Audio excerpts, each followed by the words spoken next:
5:34 here happening today. Attorneys for a man scheduled to be executed are set to make their case to keep him alive. Robertson was convicted of killing his 2-year-old daughter in Palestine. Our Chris Sadeghi is live in Dallas this morning. Chris, Robertson's case, it's quite unique, and a growing number of people right now say the state shouldn't kill him.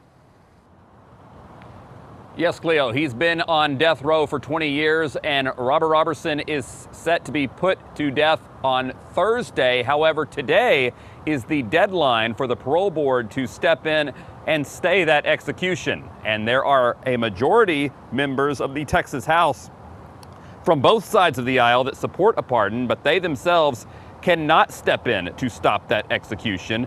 Back in 2002, Robertson's 2-year-old daughter had pneumonia and was prescribed opioids, something children are no longer prescribed. Now, Robertson's defense was that she fell from her bed, suffered a head injury that left her brain dead. Science at the time suggested the only way she could have suffered that injury is by shaken baby syndrome. However, the science has advanced and changed over time, and that's why his attorneys will plead for a death row pardon today.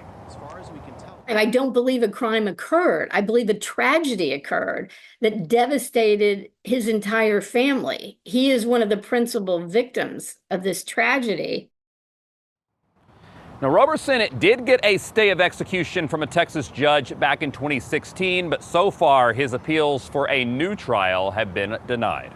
Mark and Cleo, back to you. Yeah, and Chris, we know that often these appeals can be something of a long shot, kind of a Hail Mary, but there is a precedent for this case specifically getting overturned. Yes, I mentioned that advancing science regarding shaken baby syndrome. Just last week, a Texas court granted a new trial for a DeSoto man who was accused of shaken baby syndrome. The court ruled that had the jury been able to hear a medical expert talk about the advancing science I mentioned with shaken baby, that they likely would have acquitted him. Back to you.